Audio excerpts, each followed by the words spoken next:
Welcome to the Nick Hilera Show. This is the place where we explore big ideas with people having a big impact on our world.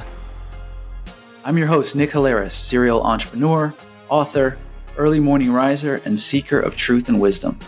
Join me as we explore the journeys and discoveries of fascinating people who are literally unlocking the secrets to creating a life of both success and fulfillment. Each episode will arm you with insights, ideas, and practical perspectives on what it takes not only to be financially and personally successful, but also how to start having authentic impact on the world around you. Well, we are welcoming Jeremy Weber to the show today. And I'm super excited to have this conversation with Jeremy because, one, we're friends. Two, we've been engaged in a conversation that's probably almost 6 months now that has been kind of interesting and deep and covering topics like the meaning of life and what does it mean to be a good person and how do you go about designing a life of meaning and going after goals at the same time. And so it's been a rich conversation, and I'm hoping some of that comes out today in this talk. And three, Jeremy sits at the forefront of a really cool emerging part of this new economy, this creator economy, which has been all in the news, especially in the post-COVID era for years. And now it's top of mind. And so Jeremy has a lot of insights on the creator economy. And I think that's where I want to start. But Jeremy, welcome to the show. Man, it's so good to be with you, Nick. Like you said, we don't go way back, but it feels like we do maybe because we've been getting deep on some things. And that's what I love so much about what I do is, one, get to meet amazing people like yourself and all of our other clients, but actually have real talks with them, actually dive into their past and their stories and what's unique about them. And so again, maybe we only go back 6 months, but I feel like I know you pretty well, which is awesome. So I'm just excited to get more time with you today, buddy. Yeah, me too. Thanks for coming. Yeah, I was actually thinking about it this morning. Like, I feel like there's, as you get older, you and I are both kind of getting older. We might look young, but we're actually older. I try to hide the gray, it's like... But life, it doesn't get stale. We got kids and stuff, but I do feel like there's a sense in which life can get stagnant a little bit. And as it does, some new person will emerge into your life that will challenge you in some way. And I feel like that's what's happened with us. And it's been super, it's been a good transition or a good jump start to something new in my own life. And hopefully you feel the same.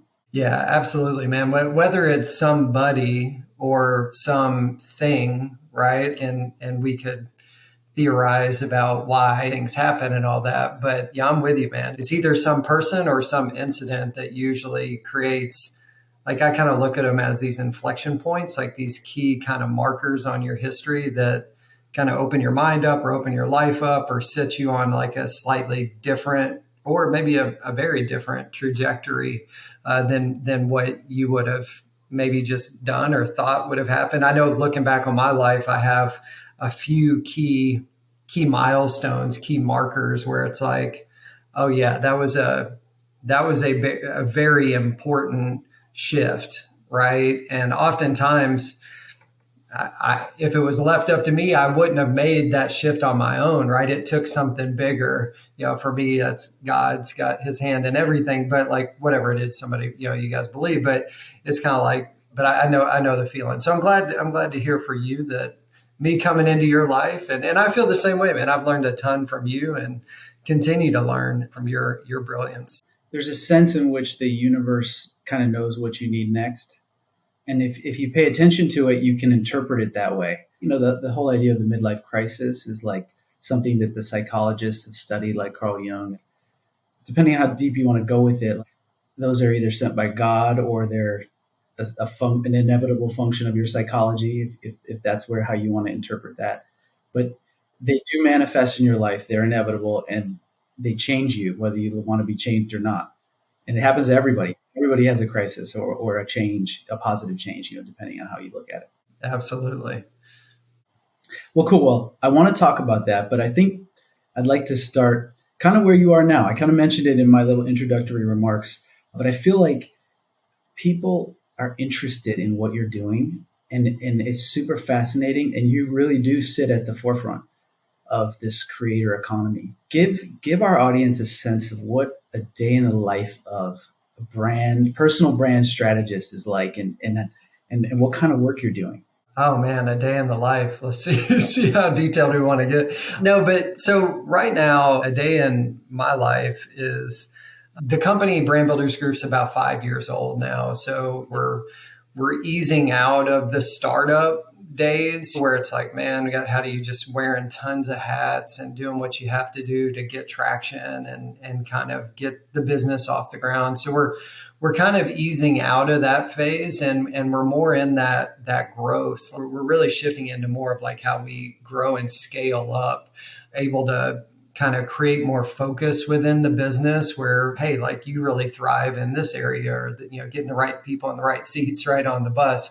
So now, where before you talked to me 3-4 years ago, right, I've been like hair on fire. I'm doing a little bit of everything. But today, if you look at my role in the company, it's easiest kind of explained with two buckets of work. A big bucket of my work is actually working with clients, being a strategist. I'm one of our senior strategists because I've been here since the beginning and have worked with many, many clients, and obviously been doing this type of work long before we started Brand Builders Group. So a big part of my day is working with clients like yourself and others that I am their strategist. So every client's different. Every business they're trying to grow through kind of building their personal brand to drive more traffic is different. Where they're at on that journey is different. So I'm having, depending on how many client calls I have in a day, right? I'm having deep conversations about where are you at with X? Like, this, we've talked recently. So it's kind of like, where are we at with the things we need to be doing to help you reach more people? And by reaching more people, we're simply saying you're great at something. You've got results. You are good at something. And we feel that taking that knowledge and making more of the right people, it could be prospective clients, it could be strategic partners, it could be your team. What's so funny, we may get into this. Like most people think building a personal brand is like for speakers, authors, influencers, coaches, right? Solopreneur kind of small businesses. And yes, it is. Those are ways to monetize a personal brand. But just as easy as you can use a personal brand to drive awareness and growth of businesses like that, you can use it to drive awareness and growth of big businesses. And so I was meeting with a client, I think it was earlier this week. He's a senior vice president in a multi-billion-dollar publicly traded company. He leads a team of 1,600 people, right? He's building his personal brand, being more intentional about kind of reaching more people, not to attract new customers into their business. His role in the business is overseeing the people that do a lot of the fulfillment, like servicing clients. So he's trying to expand his reach and create closer relationships at scale with more people, simply focused on the 1,600 people he leads. Right. So it's more of like he's trying to reach more of his team and build deeper, tighter relationships with them so they have a closer relationship with their leader and feel more connected to that person and want to stick around and work harder. And through that, he'll naturally recruit more people in as well. Right. And there's an element of what he does that will help with client acquisition as well. But his primary focus is being more visible, right? Being more known by people within a giant business. So a little bit of a side tangent there, but what's cool is the work I'm doing is spanning every type of company and, individuals that are significant players in all types of companies across all sectors of the economy. So it's really cool. So I'm in the trenches, which I like. It keeps me sharp, understanding what's working, what isn't, and just serving clients based on what I've spent a ton of my life just kind of working on to try to be good at. And then the other kind of, let's say maybe 40% of my time, if like say 60 is just doing work with clients, is actually expanding my reach. We're at a point in AKA kind of starting to build a more well-known or influential personal brand. And that's because, again, the company's been around for about 5 years now. And my role in the company very much up until probably about 3 to 6 months ago has been on delivering results for clients, right? I needed we needed to get clients, retain clients, get the business rolling. But now that we're starting to scale up, that's freed me up to slide into a position that allows me to focus a little more on what I'm great at. And so I still do delivery work, like I said, but I'm now able to kind of practice what we preach a little bit more and get out there and share my expertise with more people and try to reach more people and ultimately use that to not start my side hustle or spin off from the business, but simply as a mechanism to drive more awareness of the value of personal branding for any type of business to drive growth, but two, to ultimately use that to drive more traffic back to Brand Builders Group as a growth mechanism for our company. So we very much practice what we preach. That's how we stay sharp and continue to do good work. So working with clients and then getting out and just advocating for this strategy. It's really a growth strategy for you as an individual.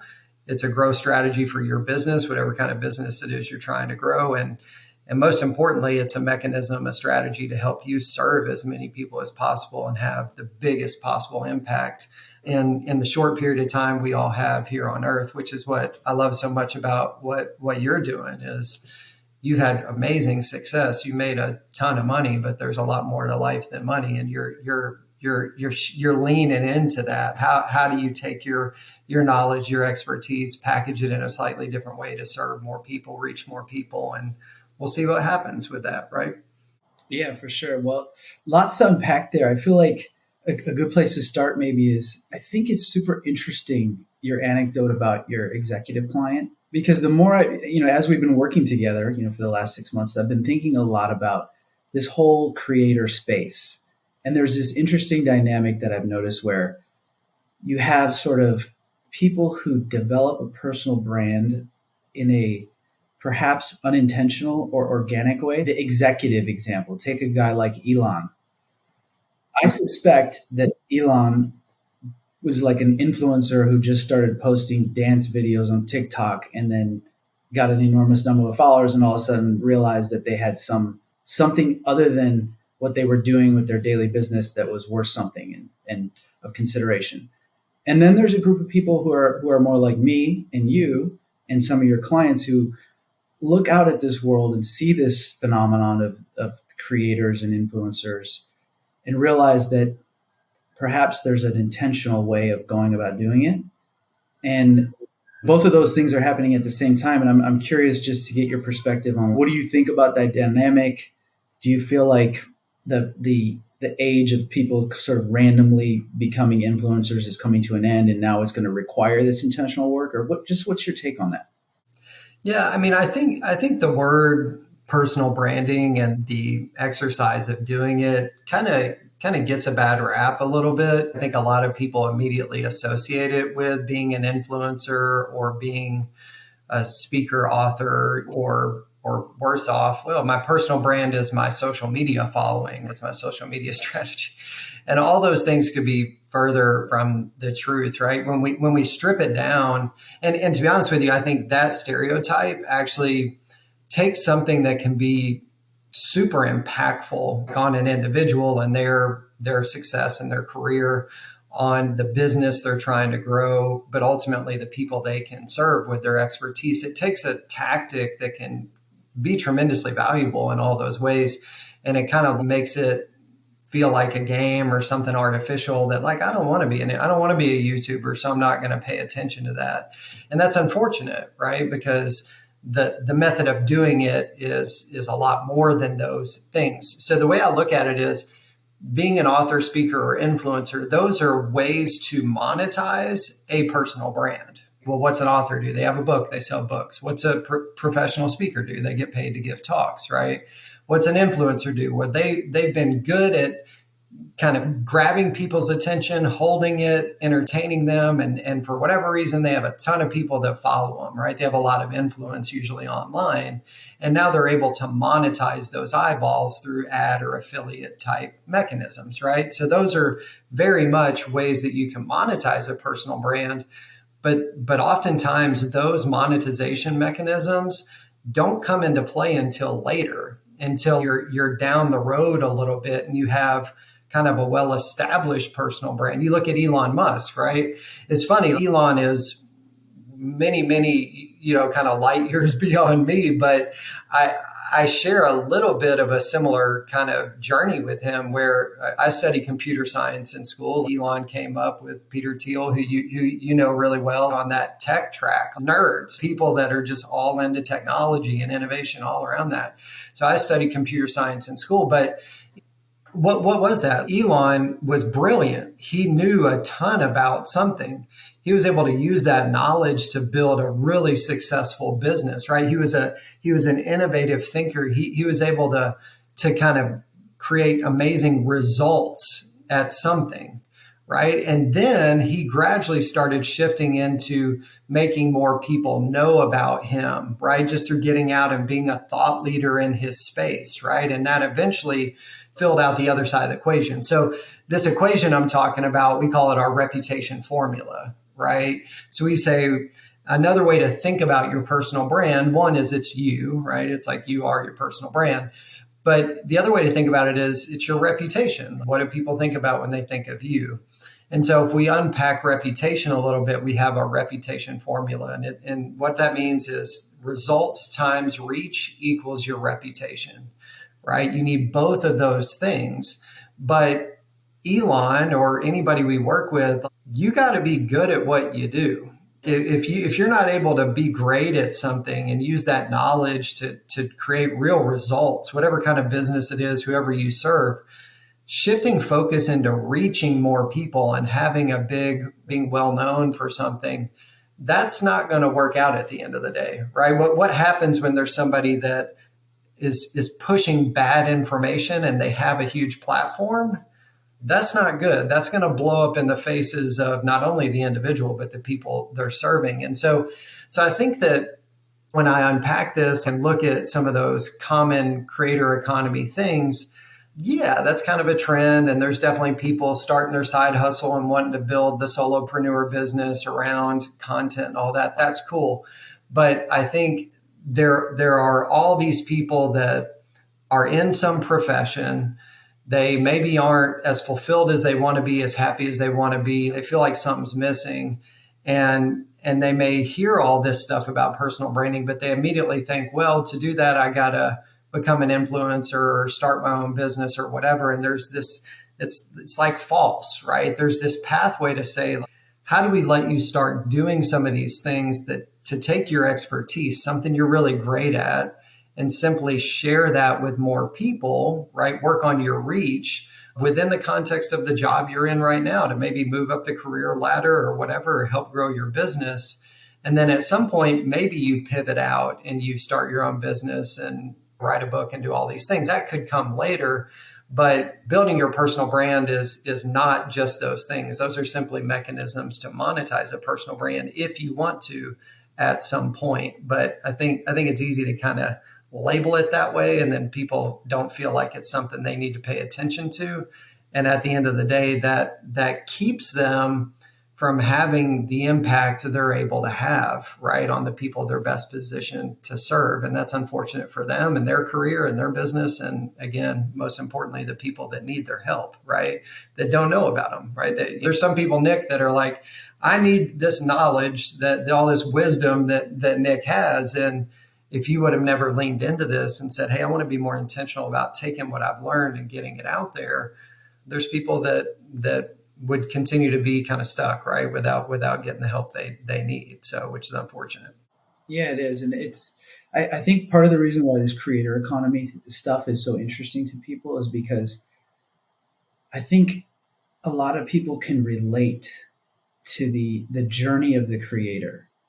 So that the people who've come at this in a thoughtful way, for example, they feel some kind of calling to do something, and then they do it. Now, that's not true for everyone. There are some people who just got interested in developing a social media following because they like the dopamine rush of it and whatever's happening, right? There are people who come at it, they have an intentionality that's coming from the outside. And one of the things I really respect about you guys at Brand Builders Group is that you're taking it seriously in that vein. You guys have at least in my view, sort of an image and a reputation of really taking this call to action as like something almost sacred. You want to work with people who are serious about putting themselves out there and sharing their knowledge with the world. And it's not just anybody.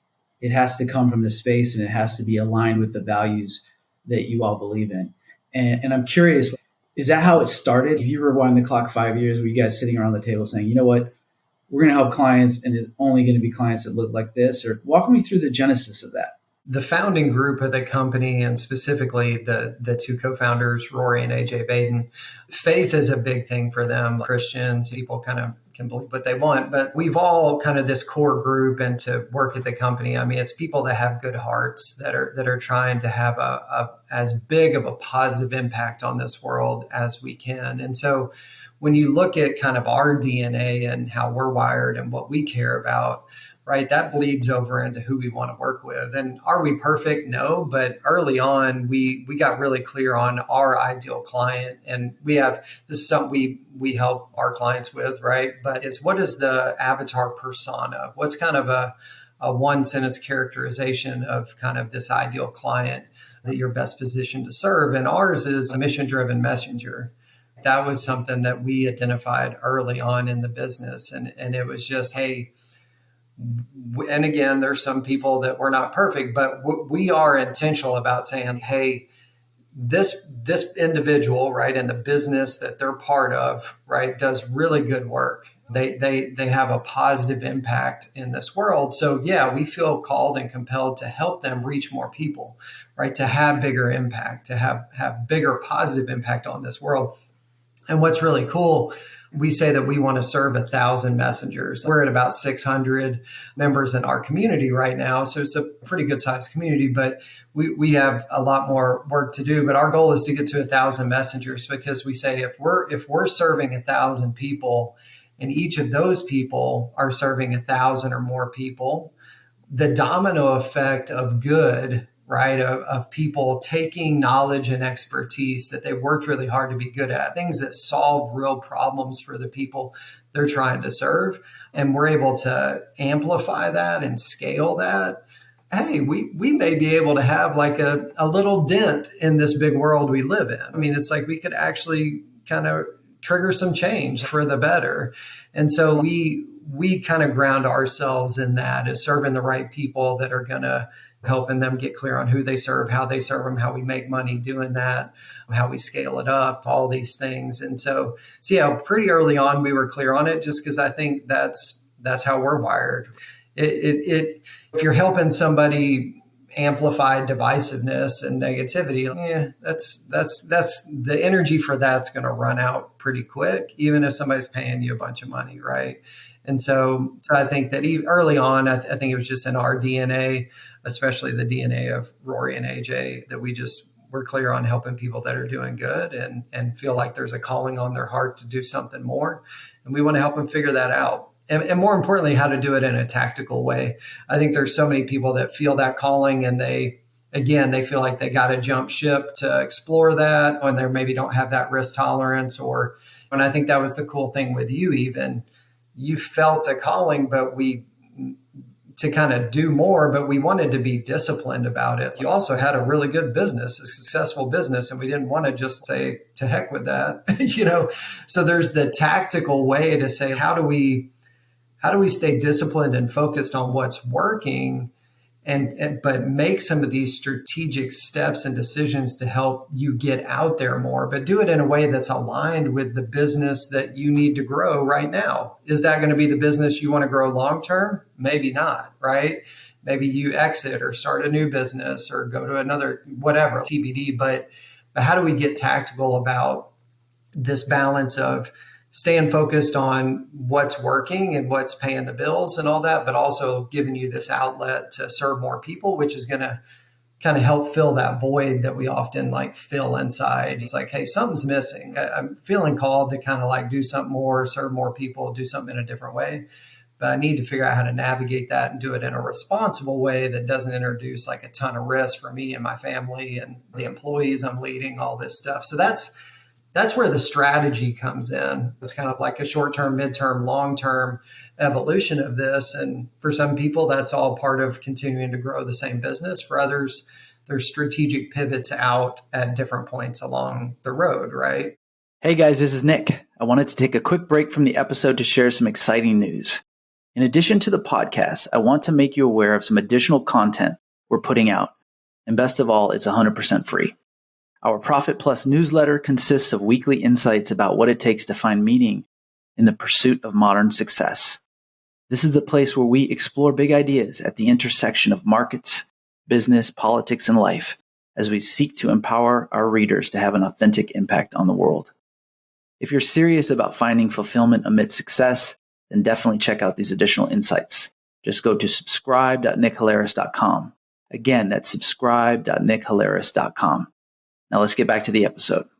I want to get into your process actually, because I think there's a lot of interesting topics to go in there. But before we do that, I want to close the loop on this sort of genesis of the intention to serve mission-driven messengers, which I think is a beautiful phrase. And I was thinking about this and talking with one of my team members who that the influencer space or the creator space or the messenger space, let's just define it, that is pretty huge.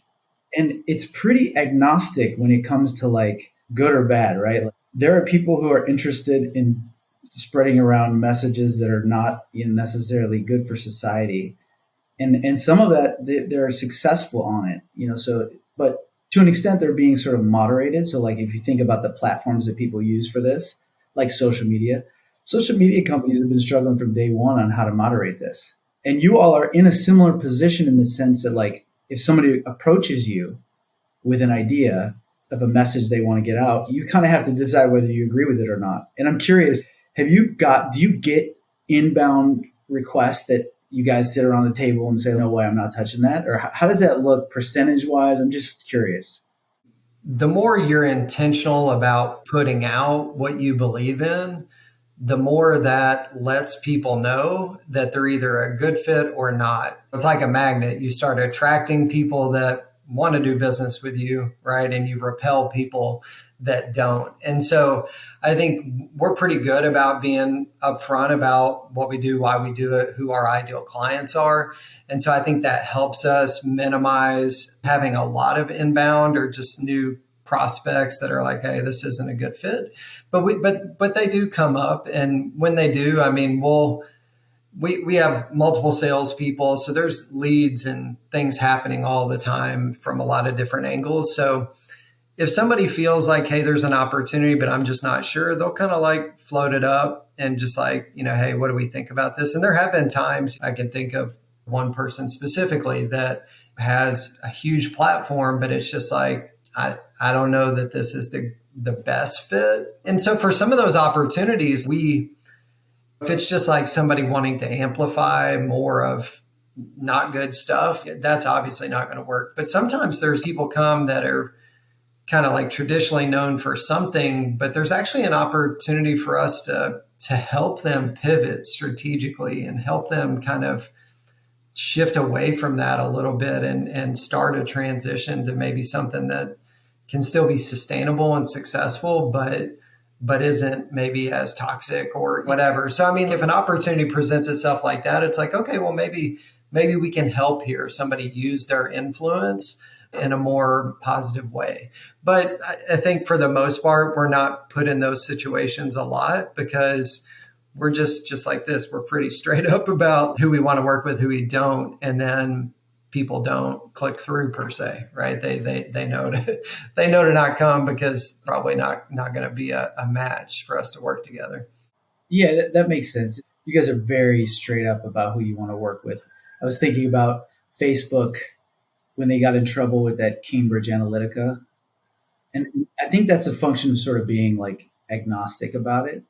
If you're not deliberate about what kind of companies you want to partner with, you might find yourself in a scandal like the Cambridge Analytica scandal. For sure. Yeah. And these tech companies, they're in a tough position, right? Because they're really just providing a platform for open information sharing. And I mean, I'll tell you one thing, I'm glad I don't have the job of trying to figure out how to police a free speech kind of environment, right? I mean, it gets, you just can't win. You're going to be upsetting people no matter what you do. So again, for us, we have a little more leeway where it's just, look, people are paying to do business with us. And look, it may not be the best fit, or we're not going to do it. So, but yeah, it's tough. Some of those censoring and trying to police it, it's not easy.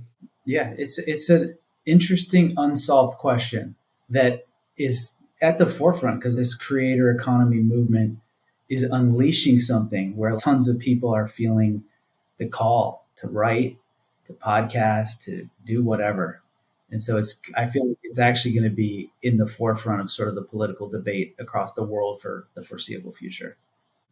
Yeah, and I'll tell you, we probably don't want to take it here because too deep, at least on this call. But I know you're somebody that's been intrigued with some of the blockchain technology and all that, and I think that at scale, as that technology matures, I know there are a lot of people doing innovative stuff on how to use it to create more distributed social media platforms where there is a true digital identity. It's like, hey, this is my identity. They know it's me. It's tied to my whatever, right? And then it's also like, how do you, when you have a little more visibility into the channels of communication, then being able to almost decipher, it's not going to be perfect, right? But what was the source of this information? Is there truth there? How do we? So I think some of that technology is going to be cool. I know some people are doing some pretty innovative stuff on how that can maybe help with some of this. But either way you cut it, there's going to always be this thing of like, who determines what truth is, and it's like, not always black and white. So again, glad I don't have that job at the end of the day.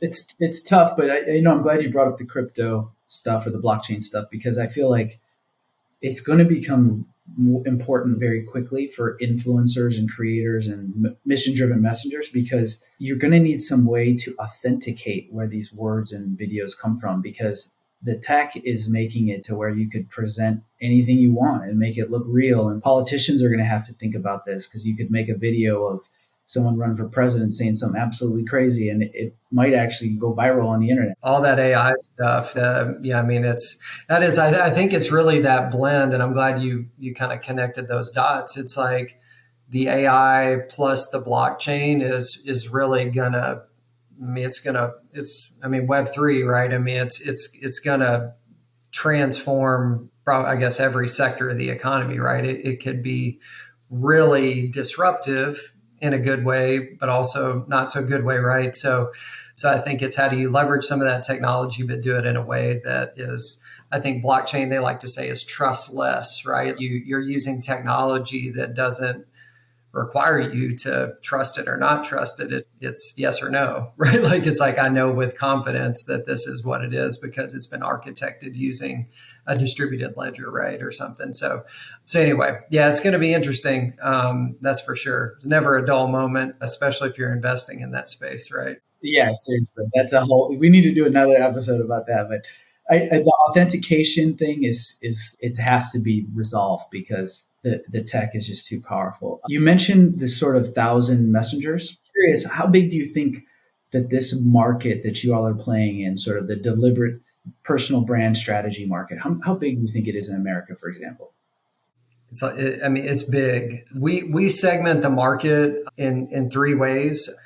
Experts are our ideal clients. So people that are just great at something, right? And want to take their thought leadership and share it with more people, right? So experts, entrepreneurs. So, hey, I started a business and and naturally I'm pretty good at knowledgeable of something as part of starting this business. And I want to get myself out there more as an expert in this space to drive more traffic and awareness to my business, right? So I would say those are more like small, medium-sized businesses and the entrepreneurs running those. So coaching businesses, speaker, author, influencer, et cetera.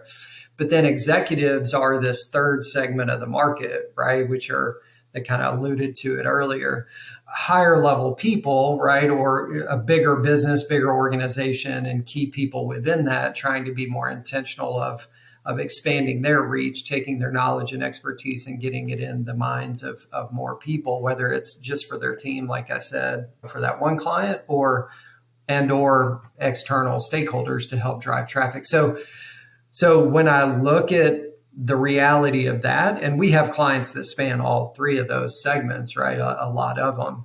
I'll be totally honest with you, Nick. I feel like what we do is applicable to every business in some form or fashion across nearly every sector of the economy, probably all sectors, right? Because it's a form of sales and marketing at the end of the day. It's like, hey, trust is important. And what we know from our national independent research study is 74% of Americans are more likely to trust somebody with an established personal brand. That simply means they know of them as an individual and know of them as being good at what they do. Hey, Nick's smart at XYZ, right? I think it's 82% of Americans believe that companies are more influential if one or more of their executives have an established personal brand, right? And then the last stat, I mean, our trends in personal brand, national independent research study had like so much data. These were some of the cool ones, but I think it's like 50, 58 or 50 something percent of Americans would be willing to spend more money, right? I'll invest more in whatever you're selling if I know you, if you have an established personal brand that I know, like, and trust, we connect on a personal level. So when I look at that real data, that's consumer data, and it's statistically valid, paid a bunch of money from an independent research firm to get this study done. So when I look at that consumer data cross-referenced with just who we serve already, I mean, the market's giant, right? I mean, we look at ourselves as simply a growth strategy that runs alongside the sales and marketing strategy for a business. And sales and marketing is part of every business, right? So I think it's big. I don't know the number, but I'm excited about it. And we serve a lot of those smaller businesses, but we all know that most startups fail and smaller businesses don't have as big a budgets to invest in different things. So I think for me, when we really crack this nut of getting established businesses to wrap their head around how this is simply a tactic to help them humanize the corporate brand, differentiate from the competition, ultimately attract and retain better talent, drive growth, it's going to open up and be even more exciting. So right now, naturally, we're meeting people where they're at mentally, and most people think personal branding and they think coach, author, speaker, right? And influencer maybe. And we have a lot of clients that way, but we're penetrating a lot of these more traditional markets. And I think that's really where we see more clients, bigger budgets, and the ability to have even bigger impact. So I don't know. I know I didn't directly answer your question, but I feel like it's a big number. Yeah, it's definitely more than 1,000. That I think that maybe the number in the traditional buckets that you described, like the author, speaker, influencer, maybe that's probably even bigger than thousands. That's probably in the tens of thousands that you could have.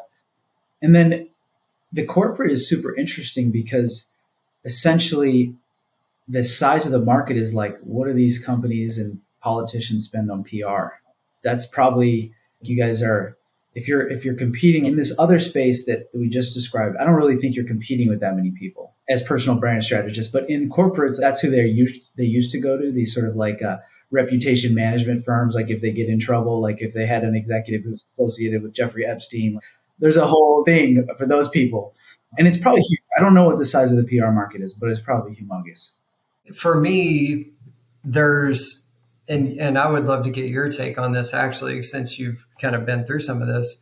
On the surface, yeah, it's about, hey, how can I grow my business or whatever? It's a growth strategy for the business. But I think so much, when I think of PR firms, it's really like, hey, we have a bunch of connections, right, with the media or news outlets, whatever. And Nick, I think you're smart. You've got some great insights. It's trending, this topic. We want to connect your expertise with the latest trends, and we can introduce you, right? They're simply connectors. I don't want to downplay PR firms, right? Because I don't pretend to be like an expert at PR, but I think at the end of the day, right, they're just saying, I have relationships and I'm connecting you with those people, right, to help with exposure, and I think that's great and all, but there's this foundational work of getting yourself aligned, right? We say that step one of our 4-phase process, as you're well aware, is finding your brand DNA.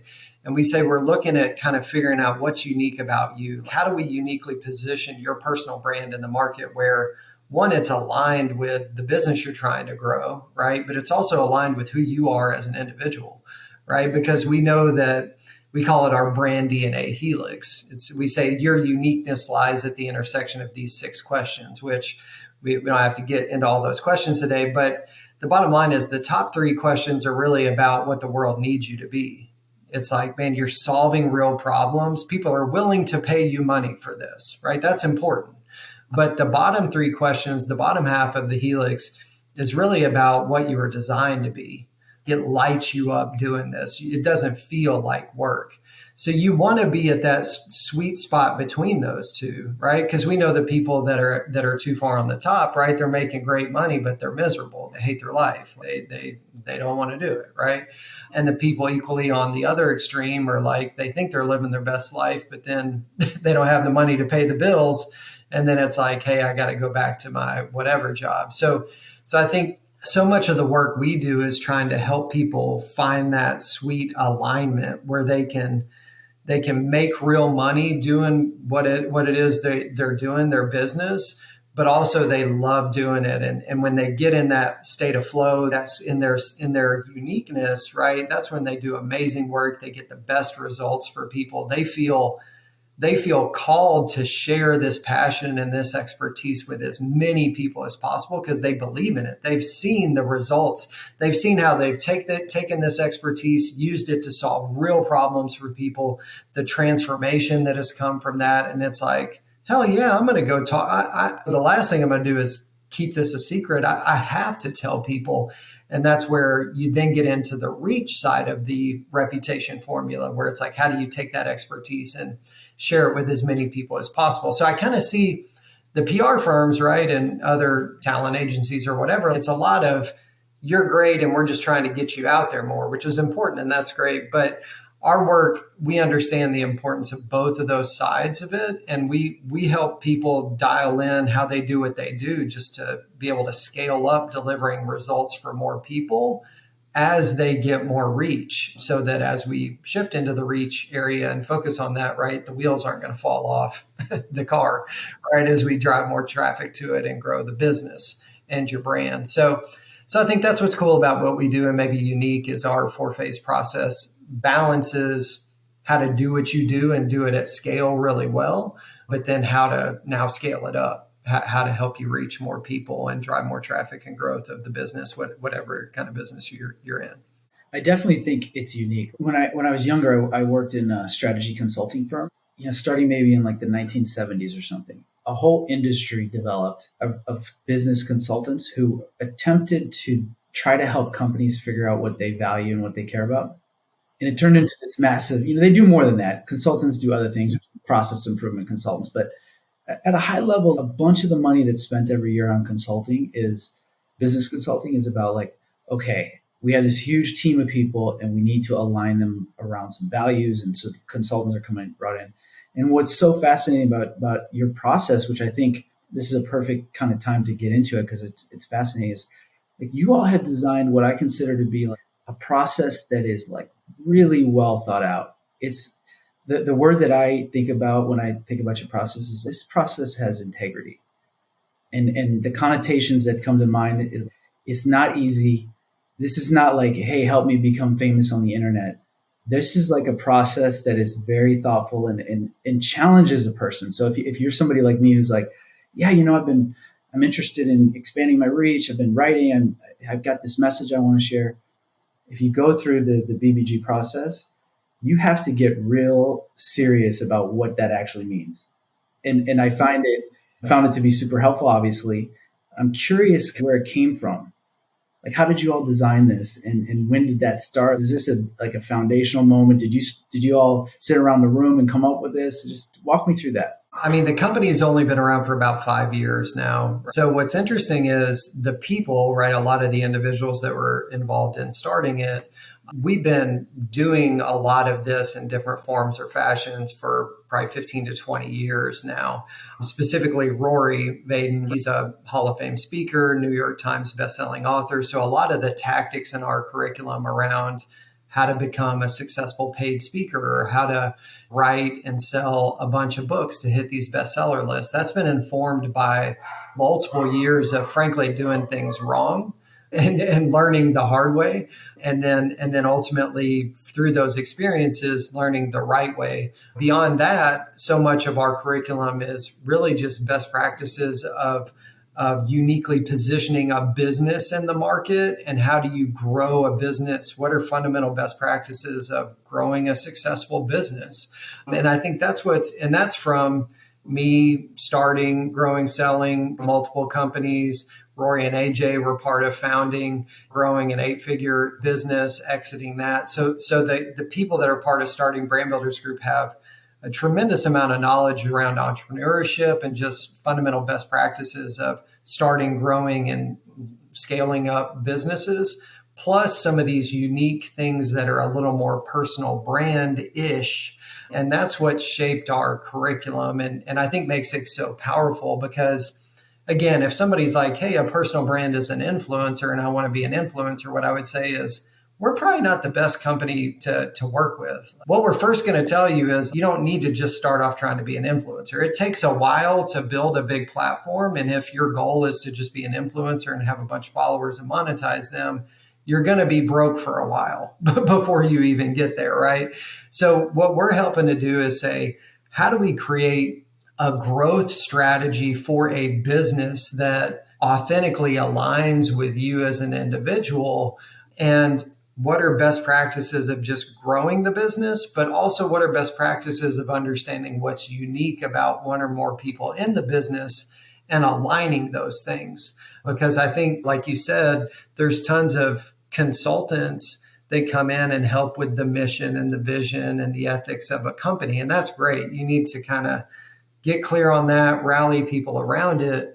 But I almost feel like the work we do comes in and says, all right, how do we more tightly connect you personally with that mission of the company? So you see how you as a unique individual can be yourself while also being aligned with the mission of the business. And what's awesome is sometimes through that process, people realize I don't align with the mission of the company. And this is just, it's going to be hard for me to push down this path and help amplify this mission for very long. Maybe it's a short-term play, but just eventually I got to go to something else. Could be a different company. It could be their own business, whatever. But ideally they don't. It just makes their work more personal. And I think when people can personally connect and see, man, the work I do every day is not just work. It feels like I am uniquely aligned and called to do this work for these reasons. And what I'm doing also aligns with the mission of the company. And it's like, boom, you're firing on all cylinders at that point. And it doesn't feel like work, right? It feels like, this is what I've been uniquely designed to do.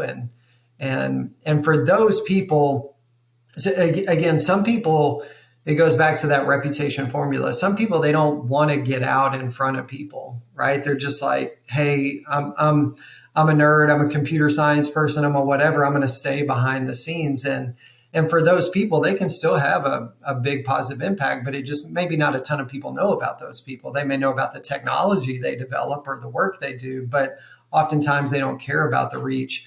But still, I think kind of connecting with a little bit what they do and how it aligns, it's important. It makes the work they do more personal and more authentic to them. But then especially those other people that connect with the work they're doing and that helps them get amazing results. Like I said earlier, they can't help but want to share it with the world and reach more people and advocate for it because they believe in it, right? It's like, man, I see how this works. I see how it's helping me. I see how I'm an expert at being able to help people. And I want to have conversations with as many people as want to listen, right? And they'll talk to their friends. It's classic, like you hang out with friends or whatever. And I've had people tell me, you like to talk about work a lot. And I'm like, well, yeah, I'm not like trying to sell you anything. I love what I do. And I think so that's a sign of people that are just passionate about what they do. They love what they do and they just want to talk about it just because they believe in it and it's fascinating to them. And what's cool is that helps you expand your reach, even if you're doing it by planting little mini seeds with the people closest to you. If all you do is focus on your online mechanisms, social media, et cetera, to expand your reach, you're missing out on the huge opportunities to kind of drive drive awareness of you as an expert in your space through your trusted inner circle, your relationships, and people that can refer you in to new accounts. We all know that, right? Outbound sales is going to be a lot faster way to drive traffic and warm leads versus inbound marketing. At the end of the day, you want to do both, but the same thing applies to your reach, right? If you're looking to expand your reach, it shouldn't start with social media. It should start with getting clear about what you stand for, why you do what you do, who it helps, problem you're solving, etc. And then you share that message, not to try to sell people, but you just share that message with offline people in your network. And that helps you kind of work that side of the equation. And then obviously you scale it up with some of the online things over time. Let's take a quick break to hear from our sponsor. This episode of The Nick Halera Show is brought to you by Metros Capital. If you're an investor looking for direct access to real estate investments, then we'd love to talk with you. Investment opportunities at Metros Capital balance financial returns and community impact. To learn more, contact us at metros.nickhaleris.com. Again, that's metros.nickhaleris.com. Now let's get back to the episode. I feel like BBG, you all, are operating under a hypothesis that I believe in. And the hypothesis is essentially, if you engage in this type of activity, putting yourself out there, and it comes from a non-authentic place, it's going to lead you to a place in your life that's not optimal for you. And I see it in my space. Like I kind of came into this creator space because I was a big consumer of the financial content. I've been thinking a lot about this idea of the fame monster. Lady Gaga has this incredible idea, which is part of one of her albums. And she's a few interviews, you hear her talking about it. But the idea is essentially fame is a monster, and it's a consumptive monster in the sense that it will demand things of whoever is famous. And maybe they don't want what it's demanding, but they do it anyways because it's got this crazy draw to it. It's such a powerful force. And what I noticed in the financial sector, there's a lot of people who are sort of famous on the internet, and they're former hedge fund managers, longtime private equity investors, whatever. And they all have the same story, like, oh, so-and-so made millions of dollars doing this. That's the basic story. But what I've noticed about their content is essentially whatever piece of content that they put out, whether it was a tweet or whether it was a paper or some video, whatever makes them go viral becomes the thing that they talk about. They don't talk about anything else anymore, even though to get to where they got to, these are individuals that were highly sophisticated. You don't run a super successful hedge fund and not have some breadth to what's going on. But when it comes to this game, this fame monster game, they get into this loop, and then they become the guy or the man or woman who talks about crypto or this or that or uranium or lithium, whatever it was that got them in there. And I think it's super fascinating. Yeah, I mean, I think if you're in the business of just needing to grab people's attention and hold their attention, which I think kind of more media is more about that. Influencers are more about that, because at the end of the day, you're trying to occupy the attention of the eyeballs. And the more eyeballs you have that are paying attention to you, the more you're able to monetize those eyeballs in different ways, right? So anytime you're a big part of your business is based on just grabbing people's attention and holding it, I think you're forced to just tell people what they want to hear. You're always just like, what are the trends? What are the hooks? What's whatever? And you can't often tell people what they really need to hear, right? It's more just what they want to hear, right? So the way we look at it is, what I would hope for is a more balanced approach. I'm going to tell you what you want to hear to grab your attention, but once I have your attention, I'm going to tell you what you need to hear, right? Which is the rest of the story. Because at the end of the day, you do have to hook people, but you don't create transformation. I mean, I think most of these people that are just kind of like trying to grab people's attention and hold it, right? They're trying to just keep people's attention so they can monetize it. They're not really trying to drive transformational change and solve some core problem for the people they're serving. They're just trying to entertain people, which is fine. There's a place for that, right? To entertain and hold people's entertainment. But the people we're working with are primarily people that are clear on who they're serving. They're clear on the problem they solve for them. They've got a proven way that they've solved that problem for themselves and other people, and they're trying to scale that up and help as many people as they can. So there's a balance of hooking people, connecting your expertise with the trends in the media or whatever to kind of grab people's attention and break through the noise. But then you tell them the rest of the story. Once you have their attention, you tell them the rest of the story to ultimately deliver the information they need to hear to actually do what they need to do to see real change. And so I think there's a balancing act at the end of the day. Would you say that most of the people you kind of referred to, they're just kind of in the media per se, and so anything they can do to grab attention, hold attention, that's going to be a positive thing for however they're measured or however they're monetizing at the end of the day? I think so. I think Lady Gaga was right about the fame monster. I think it's like psychologically very difficult thing to deal with. Fame basically can ruin your psychology. You see it like all the people that we celebrate culturally, how many of them have just ruined their lives. I think it's super powerful. And I actually think that, getting back to the BBG process, I feel like most people haven't gone through that process. And when I started talking about it, I said that this is a process that has integrity. And I just want to give the audience an example. One of the hypotheses, another one that the BBG has, which I fully believe in and I think is super insightful, is that when people are engaging with a creator or influencer even, or even buying a product, right? This goes back to your point. This is some of it's informed by business. They are looking to buy a solution to a problem. And part of the BBG process, which psychologically I found to be quite draining because it was pretty demanding, is to distill down, okay, Nick, you want to be a creator? Give me the one word solution and the one word problem. And we spent I don't know how many hours, probably 12 hours.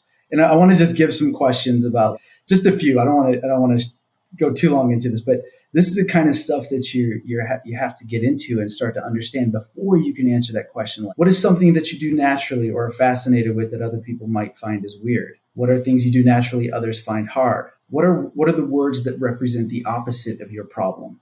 So these are questions, man, if you really you want to answer that truthfully, each one takes like a half an hour to answer. And I love the questions, and I just wanted to ask, where did those come from? Yeah, I mean, a lot of that goes back to the early days of the business of just kind of looking at, we knew that people pay for solutions to problems. And if you're not clear on what problem you solve for people, your prospects definitely aren't going to be clear.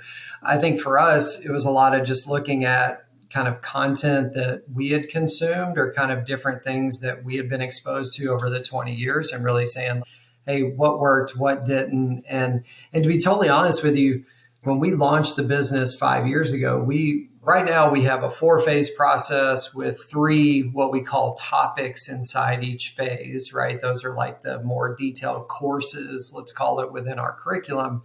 Each of those topics have 6 pillars, roughly, subsections of the course, right? So our curriculum is vast. There's a ton of stuff now, but it didn't start off that way. I think we started off with having different subsets of finding your brand DNA. We had some things around the yes-no list. What are the characteristics of the things that you're going to say yes to keep you focused on this? What are the characteristics of the things you're going to say no to keep you from getting distracted, right? To stay focused on pushing down this path. We had things like paids, the different ways to monetize a personal brand and thinking about monetization strategy. But a lot of it just came with iteration and time, and how do we firm up different aspects of the curriculum where it felt light or we had gaps. And so relatively quickly, I mean, we've had our full curriculum built out for probably almost a couple years now, but it was a little bit of a just in time or build on the fly mechanism because we had all the knowledge, but we didn't have all that knowledge logically organized and structured and captured in a way that could scale. And so we iterated like most businesses do and paid attention to market feedback. And we continue to do that. We have hundreds of people leveraging our methodology now, 20 plus strategists working with all these clients. And it's kind of like, what's working, what isn't, what are new capabilities we need to be aware of to enhance our curriculum to keep it as optimized as we can. But we drink our own Kool-Aid, and step 2 inside phase 1, like step 1 was finding your brand DNA. That's a lot of that. What's unique about you? How do we balance the you with the business and all that stuff? Step 2 is captivating content, which is saying like, hey, people can't do what they can't follow. And if we're going to take your knowledge and expertise, right, and package it in different ways to serve more people and scale up your business and your brand, we got to logically structure all your intellectual property, right? And so we take people through a process called captivating content that helps us do that and build out great frameworks. But all of our stuff, right? We practice what we preach. We're drinking our own Kool-Aid, right? We run our own curriculum through our own methodology. And so it's actually a good way for people to see, like, oh, your stuff's pretty good. And it's like, well, hey, our process is what we help you do to create the same thing for all your insights and expertise to help you scale it, right? That's the whole thing. That's a very results-based thing. You could be the best in the world at something, but if you can't communicate it in a way that people can understand, can consume, understand, and then take action on to then see results, you're going to have a hard time getting traction with whatever kind of business it is you're running. So that's kind of a cool thing we do early on to just help people kind of logically organize all their thought leadership, their insights and expertise.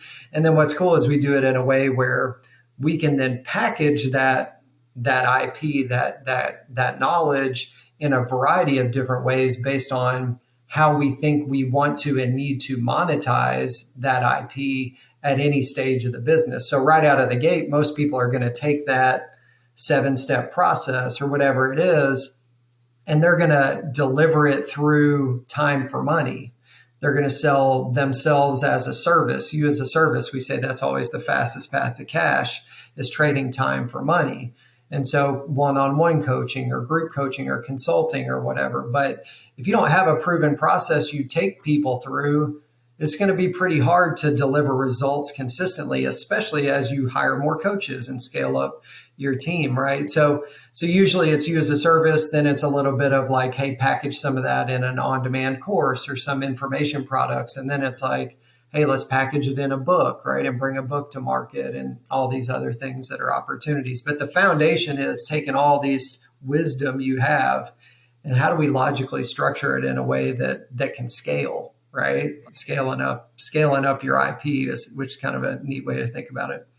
Yeah, for sure. And I think that's what makes your business so fascinating. I feel like this is a day and age where, because of the developments that have come from a technological standpoint, that people who would have been influencers in their own day, let's rewind the clock before all this technology existed. Like, let's say you had like a really good teacher at a university. That person was an influencer. Every person who took his course, he or she would have absolutely changed the lives of all those people. And now the technology exists to basically deliver that en masse. And it's exciting, and people are super interested because these people who can do this kind of stuff are like fascinating and necessary component of civilization and culture. And now you can get access to them. Like, imagine like, an Aristotle or something. Back in the day, Aristotle went to go teach like Alexander the Great and his like 7 friends. That's how it worked back then. But nowadays, somebody like that could teach everybody. It would be incredible. I think oftentimes the best content doesn't win, right? It's usually the person that's the loudest, right? Or just happens to have the reach and they dominate. And so that's what gets me really excited about the work we do, is just the ability to take people that are really experts at what they do and they're super knowledgeable, right? And the reason they don't have a bunch of reach is because they haven't focused on reaching a bunch of people. They've been focused on being brilliant at what they do. Being amazing at something doesn't come from hanging out on social media all day. Being amazing at something comes from hyper-focused, disciplined R&D, just grinding, right? And so that's where I'm excited to work with people that have put the work in, but just not enough people know about them. The problem we solve for the world is obscurity, you're great at something, but not enough people know about you. And that, one, hurts you as an individual, it hurts your business, but two, it doesn't let you help the people that you're able to help at scale. And so I'm just excited to maybe over time, the best content is going to win, because these people that have amazing ideas, have amazing results, are now going to be equipped with kind of the toolkit, the resources to actually to have big positive reputations rather than Aristotle. Now, obviously, big positive reputation, but back in the day, right, he was influencing smaller groups of people. It was a positive reputation, but it was a smaller one. I mean, there's so many people that they've killed one side of the reputation formula. They've got amazing results, but we're helping them execute on that reach side just to help them scale up and serve more people. So that's exciting. I believe there are thousands of people who are feeling this call. And it's frightening because you're vulnerable. Do you really want to put yourself out there? You have financial concerns? Can you do it and still make money? You're operating right there as a helper to people who are trying to figure out how to answer their own sort of calls to the hero journey. So I wish you the best of luck. I'm a big supporter and fan, and I can't wait to see what you do with the rest of your career in this business. Where can people find you in the world if they're interested in learning more about Jeremy Weber? I'm out on all the socials, right? It's the Jeremy Weber if anybody wants to find me on their preferred social platform. And I'm trying to just advocate and talk about and share value add information around how to do all this stuff. But what I would say more importantly, if anybody's interested in this and they're like, hey, I feel like I want to take a next step with this, we do something pretty cool. It's a free 1 hour strategy call. It's with people that know what the world they're talking about. And you can request one of those calls. You just go to freebrandcall.com/JW.